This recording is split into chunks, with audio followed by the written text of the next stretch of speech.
Hola, un saludo muy especial para todos ustedes televidentes. Sean ustedes nuevamente bienvenidos a su programa Salud Integral y Empresarial del Suroeste. Hoy nuevamente en compañía del doctor Mario Gaviria, llevándoles hasta sus hogares un tema de interés, un tema relacionado con la salud, fieles a nuestro propósito de generar cultura, sobre todo los temas relacionados con la medicina, con el cuidado de la salud. Y bueno, el tema del día de hoy, doctor Mario, es síndrome de intestino irritable. Así que vamos a contar a los televidentes de qué se trata pues el programa del día de hoy, y a continuación haremos pues como las preguntas correspondientes que les permitan a todos nuestros televidentes conocer sobre este síndrome de intestino irritable o de colon irritable, como también se le conoce, doctor. Bienvenido. Claro que sí, Alexander, un saludo para ti y para todos los televidentes. Un agradecimiento por la compañía que han tenido y su fidelidad al programa durante todos estos meses que llevamos grabando. Un agradecimiento a Antena 4, a todos los canales de Redes Sur, y un gran agradecimiento a Telier, que siempre nos ha acompañado con su presentador Alexander. Muchas gracias. Y con toda la proyección de negocio pues que hemos venido trabajando. Hoy vamos a hablar de intestino irritable de Alexander. Sí, mucha gente lo conoce como colon irritado, colon irritable, intestino irritable, síndrome de intestino irritable. Básicamente ese es el nombre, que enmarca un grupo de enfermedades diversas, todas relacionadas con enfermedad intestinal, con problemas de nuestro intestino para manejar algunos alimentos, para manejar algunas situaciones, ¿sí?, que generan gran incomodidad en el paciente. Bueno, doctor, entrando ya con materia, pues como para profundizar en el tema del día de hoy, ¿cuáles son las causas? Porque en el análisis y el estudio que hicimos pues como previo pues a la presentación de este programa, se habla de que se desconoce pues como la causa específica del síndrome. Por ello se habla de muchas causas posibles, pero ¿cuáles son las más comunes, las causas más comunes de este síndrome? Es real, Alexander, es difícil para un médico o para un grupo de médicos determinar una causa específica de por qué el intestino de una persona, el colon de una persona está trabajando de una manera inadecuada, porque está irritado, porque está inflamado, porque está generando incomodidad. Entonces el síndrome de intestino irritable es todo el marco de molestias intestinales en las cuales hay intolerancia a algunos alimentos, hay distensión abdominal, hay dolor, se pierde la absorción de algunas sustancias, se irrita y se inflama la mucosa intestinal y va a generar enfermedad en el paciente y va a generar déficit en el paciente que van a llevar a un deterioro. Esto se puede presentar desde el intestino delgado hasta el intestino grueso, ¿sí? Normalmente se piensa que es más del marco cólico, pero se ha encontrado que el ilion y el yeyuno sufren bastante en esta enfermedad. Las causas, como lo veníamos diciendo, son multifactoriales. Y yo básicamente le hago un listado a mis pacientes cuando llegan al consultorio a contarme una historia que es compatible con un intestino irritable, y entre esas causas están causas orgánicas y no orgánicas. ¿Cuáles serían las causas no orgánicas? Los trastornos de estrés, de ansiedad, la depresión, las sobrecargas. Esto definitivamente genera gran impacto sobre el intestino del paciente y va a generar la enfermedad, o ayudar a que la enfermedad se dispare o se aumente, se exacerbe. También hay otras causas como el consumo de medicamentos. Algunos medicamentos inadecuados pueden generar la intolerancia o el maltrato a la mucosa del intestino, y esto va a generar el desarrollo de la enfermedad. Un ejemplo de medicamentos que pueden causar esto es el ácido valproico, un medicamento que se usa comúnmente para trastornos como el trastorno bipolar, para epilepsias y cosas así. Para algunos pacientes es muy mal tolerado y va a generar molestia, y otros medicamentos que no lo van a generar, pero en los pacientes que tengan la enfermedad y están controlados van a llevar a un descontrol. Tenemos procesos infecciosos. Entonces, cuando hay infestación de parásitos en el intestino, también puede haber unos síntomas similares a un intestino irritable. Causas externas que puedan generar irritación, algunos alimentos, ¿sí? Estos productos que vienen manufacturados con muchos químicos, con muchos condimentos, con grandes cantidades de conservantes, sobre todo los enlatados, las carnes frías, y estos van a llevar a que ese intestino también se vea maltratado. Enfermedades diversas que vienen desde el niño, desde el desarrollo del neonato hasta la vida adulta, van a tener impacto negativo sobre el intestino, y todo esto se va a conjugar y va a favorecer la aparición del síndrome y las lesiones y la molestia y la dificultad para las deposiciones y los cambios en los hábitos alimenticios y todos los síntomas, pues que ya vamos a hablar de ellos. Entonces es un poco complicado de determinar las causas. La causa, ¿sí? Claro. Una intoxicación podría llevar a un paciente a desarrollar la enfermedad. Entonces es muy difícil determinar las causas como tal específicas. Se habla más bien de un conjunto de eventos, un conjunto de situaciones, un conjunto de momentos que van a llevar al desarrollo de la enfermedad. Inclusive puede ser secundaria a otra enfermedad, como la enfermedad gástrica, la enfermedad péptica, acidopéptica. Alteraciones de la vesícula también pueden llevar a esto. ¿Por qué? Porque va a haber alimentos que no van a tener proceso adecuado de digestión, y eso va a llevar a que ese intestino tenga que hacer un sobreesfuerzo, y ese sobreesfuerzo puede llevar también a la enfermedad. En realidad no se puede determinar con veracidad, con certeza cuál es la causa, qué origina la enfermedad, pero sí se puede identificar fácilmente a la persona que tiene la enfermedad y se le pueden dar unas recomendaciones de cómo cuidarse y de cómo disminuir la enfermedad. ¿Por qué? Porque también se tiene como premisa algo: la enfermedad no se cura, se controla. Se puede tratar. Yo puedo estar libre de síntomas durante grandes periodos de tiempo, solo cumpliendo con unas recomendaciones básicas y unos cuidados básicos. Y puedo tener recaídas en los momentos en que me salga de estas recomendaciones y de estos cuidados, o en los momentos en que aparezcan otros factores que lleven al desarrollo de la enfermedad. Por ejemplo, una infección urinaria. Aunque es una infección urinaria, va a generar cambios que van a molestar nuestro intestino. Bueno, doctor, muy interesante. Ahora sí compartamos de alguna manera con nuestros televidentes cuáles son esos síntomas que van a permitir detectar de manera temprana pues la manifestación de los síntomas del síndrome de intestino irritable. ¿Cuáles son los síntomas más comunes o que permiten pues como identificar de manera temprana la presencia de esta enfermedad? Alexander, básicamente los síntomas van en torno al dolor. Empieza a haber dolor abdominal, molestia, y es una molestia que normalmente se relaciona con la ingesta de algunos alimentos, no necesariamente de todos, de algunos. Casi siempre son el mismo grupo de alimentos, pero cada paciente tendrá un grupo de alimentos diferente. Yo siempre le digo a los pacientes: haz tu lista, vamos a hacer la lista de los alimentos que a ti te caen mal, de los alimentos que tú no estás tolerando, y sobre esa lista vamos a empezar a trabajar. Entonces va a haber dolor que normalmente se ubica en el abdomen, casi siempre en el marco del colon, entonces en el centro del abdomen y en los costados del abdomen. Ese dolor se acompaña de distensión, o sea, vamos a sentir el abdomen inflamado, grande, nos vamos a ver más barrigones de lo que normalmente seamos. Vamos a sentir que hay mucho movimiento intestinal, muchos gases, ¿sí? Ruidos intestinales exaltados, ¿sí? Algunos pacientes van a tener eruptos, otros no.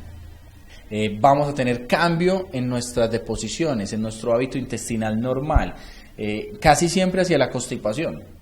Hay colon irritable constipado o con diarrea. Constipado es lo que el colombiano promedio conoce como estoy astítico. Estoy tapadito, llevo 2, 3 días, 4 días o inclusive más sin dar del cuerpo. Y con diarrea es la persona que da una vez al día y empezó a dar 3 o 4 veces y más flojo. Casi que cada que come va a dar del cuerpo. Es más común encontrar el constipado. 8 de cada 10 en promedio vamos a tener con constipación, mientras que de 2 a 3 de cada 10 van a tener deposiciones diarreicas durante un trastorno de intestino irritable. ¿Qué más se va a sentir? Entonces, aparte del dolor, la distensión, el aumento de los ruidos intestinales y los cambios en el hábito intestinal, es un paciente que va a alterar otros momentos de su vida. Entonces los horarios de alimentación se van a ver afectados porque, claro, cuando como voy a sentir la molestia, ¿sí?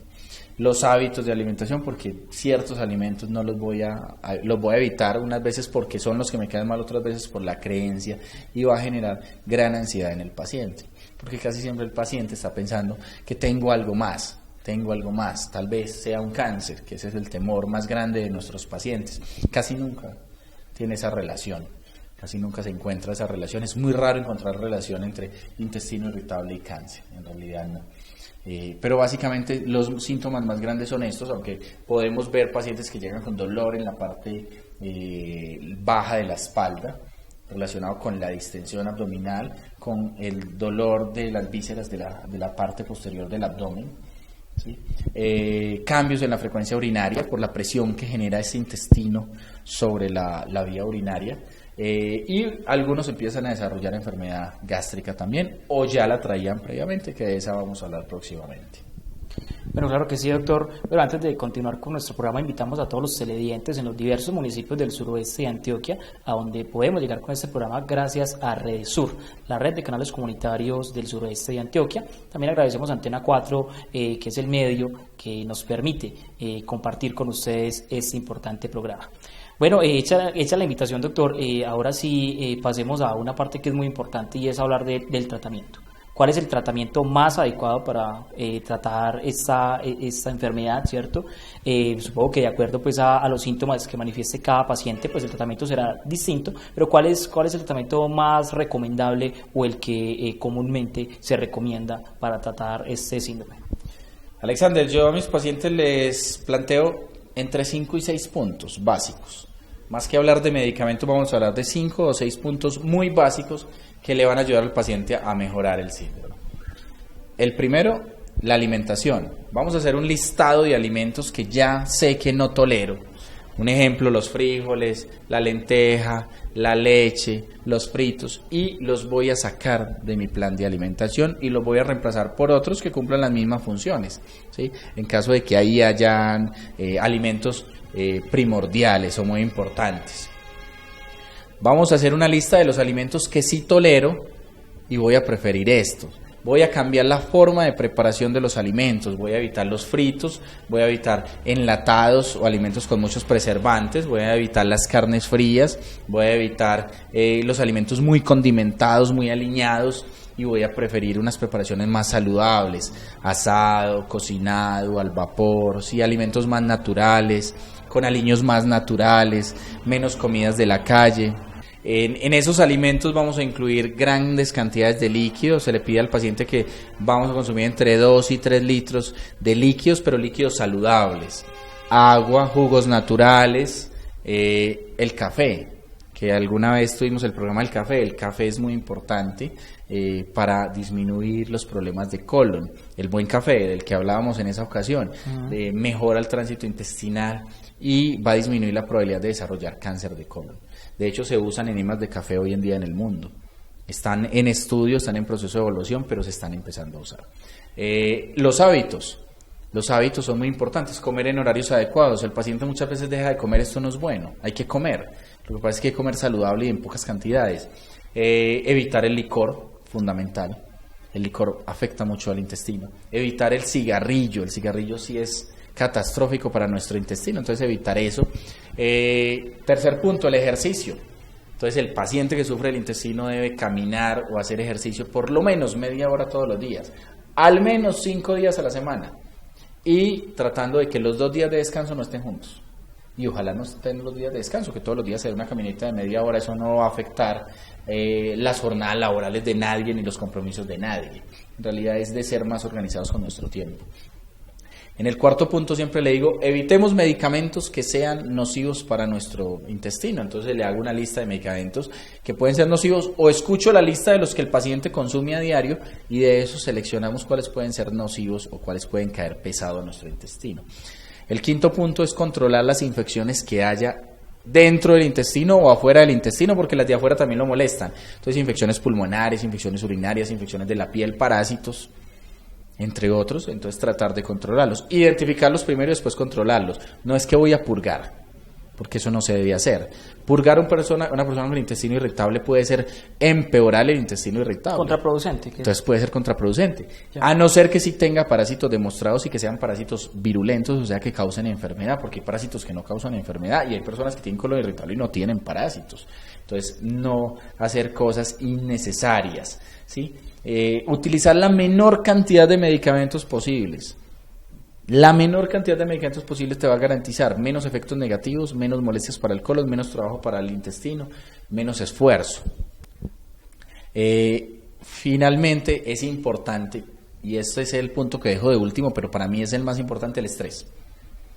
manejo del estrés. El paciente con intestino irritable debe tratar de buscar tranquilidad, de buscar alivio a sus problemas, a sus cansancios, sobrecarga, a las dificultades en el trabajo, a las horas extras que está trabajando, a los problemas emocionales, a los problemas de casa, buscar psicoterapia inclusive si es necesario. De hecho, hoy se habla en las guías de los gastroenterólogos de usar fluoxetina en pacientes con colon irritable, porque la fluoxetina va a disminuir los niveles de ansiedad, los niveles de estrés, los niveles de depresión, y esto finalmente se va a convertir en un mejor bienestar, en un paciente que va a estar en mejores condiciones. Entonces eso en cuanto a los puntos que me gusta tratar. De todas maneras, me gustaría hablar un poco sobre el diagnóstico, porque a pesar de los síntomas que son tan claros, muchas veces al paciente le mandan a hacer un montón de exámenes innecesarios. Yo que le digo a mi paciente, hombre, ya tenemos identificado el colon irritable, procuremos mejorarlo cumpliendo con estos puntos, pero no nos exageremos en exámenes. Los hacemos si no vemos mejoría o si vemos algún síntoma, lo que llamamos banderas rojas en medicina. Las banderas rojas son alertas, alarmas, que le dicen al médico, pilas, que este paciente puede tener algo más. Un paciente que viene con todos los síntomas, pero viene con palidez, con pérdida de peso, con una debilidad constante, con calambres, con esas cosas, pues siempre habrá que pensar en algo más y de pronto habrá que hacer otros exámenes. No es tan necesario hacer un coprológico, el examen de popó no es tan necesario hacerlo. Va a haber casos en los que sí.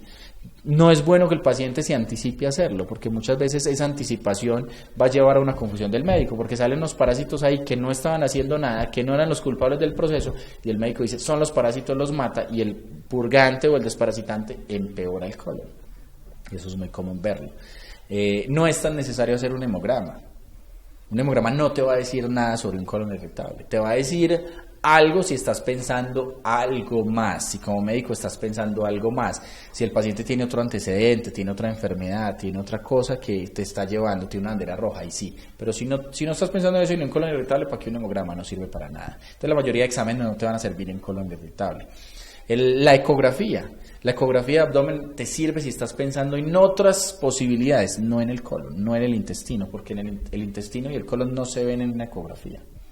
Así como el estómago no se ven las vísceras sólidas, se ven otras cosas, se ve el hígado, se ven los riñones, se ve el útero, se ve la próstata, pero no se ve el colon. La colonoscopia, que es el examen que yo veo que mandan en exageración, inclusive. Y que aterra mucho a los pacientes. ¿No? Y a mí me aterra. Yo mando una colonoscopia cuando tengo una sospecha de un tumor, para de contar. Inclusive en el paciente que es insistente trato de decirle, no, entonces yo no soy tu médico, porque yo no estoy de acuerdo con una colonoscopia innecesaria. Primero, una colonoscopia tiene mucho riesgo para la salud. Durante una colonoscopia nos van a meter una camarita muy invasivo, diría, por el ano, a ver todo el colon, es muy invasivo y se puede romper el colon, el intestino se puede romper con esa camarita. Y de hecho tengo un paciente a la que se le rompió el intestino. Y si se le rompe el intestino en una colonoscopia, pues te ganaste una cirugía y una hospitalización. ¿Sí? Y de pronto puede haber algo más. Por cierto, las colonoscopias se deben hacer en lugares seguros, en clínicas, en lugares donde haya servicios de cirugía, de urgencias, ¿sí? Que haya posibilidades de solucionar el problema, que no tenga que yo coger al paciente al hombro y salir corriendo para un hospital con él. Entonces la colonoscopia es la última opción y es cuando yo sospecho algo más. La mayoría de las colonoscopias que he visto que me han llegado de pacientes acá en el municipio, normales. De 100, 99. Puede que las 100, para dejar la posibilidad de que haya alguna alterada. Y ese que la tenía alterado es un paciente que ya tenía una alta sospecha, ya tenía las banderas rojas, que es lo que siempre he dicho. Entonces al paciente era fácil mandarle la colonoscopia, pero los otros 99 no tenían ninguna indicación de colonoscopia. ¿Qué sale en una colonoscopia a un paciente con colon irritable? Nada.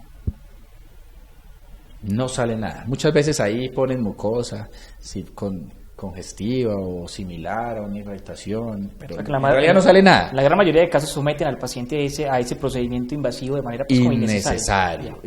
Muchas veces por falta de un proceso diagnóstico adecuado, porque el paciente no cuenta la historia completa y omite detalles, porque el médico no pregunta las cosas que debe preguntar, o porque no se hace el proceso de examen completo. Entonces el llamado a los pacientes y a los colegas es: vamos a hacer el proceso juiciosos, ¿sí?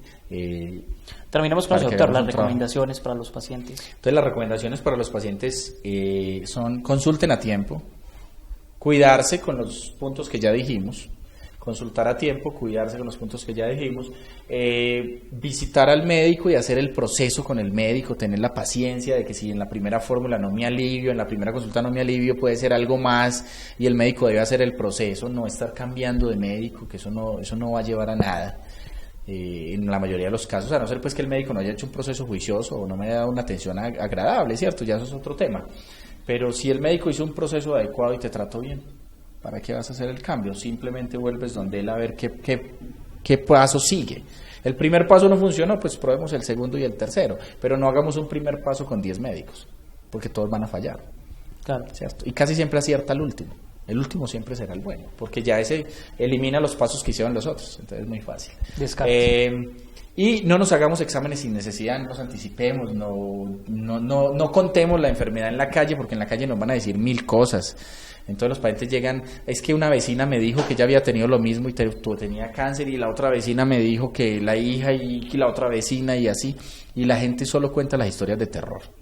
Claro. Las historias bonitas no se cuentan, las historias bonitas están guardadas. Entonces, tranquilidad, consultemos. Aquí en CIES, en Salud Jardín y en los consultorios de los médicos tenemos la posibilidad de ir a hacer un buen proceso. Esa es la ventaja de los consultorios particulares, pues comparados con los hospitales, que tenemos un espacio más amplio, ¿Y el tiempo? De más tiempo, pues claro, amplio en cuanto a tiempo. Entonces, así estamos. Y la idea es ir mejorando cada día nuestra atención y que los pacientes tengan la tranquilidad de contar con un profesional o con varios profesionales que nos ayuden a solucionar los problemas. Pero ante todo, mantener la tranquilidad, mantener la calma y consultar. Bueno, doctor, muchas gracias. Amables televidentes, se nos acaba el tiempo. Recuerden que el tema que abordamos el día de hoy es síndrome de colon irritable. Así que si quieren recordar o repetir este programa, pueden visitarnos en nuestras redes sociales, en Facebook y en YouTube, Salud Integral Empresarial del Suroeste, Salud Jardín. Pueden visitar y contactar al doctor Mario Gaviria. En pantalla aparecerán los números de contacto del doctor. Y bueno, muchas gracias por su amable audiencia y los invitamos para que nos acompañen en un nuevo programa de Salud Integral y Empresarial del Suroeste. Muchas gracias. Muchas gracias a todos los televidentes. Un abrazo para Redesur, Antena 4, Alexander Atelier. Los esperamos en nuestras instalaciones y también los esperamos en nuestras redes y confiamos en que siempre vamos a hacer un proceso juntos para mejorar la salud del suroeste de Antioquia.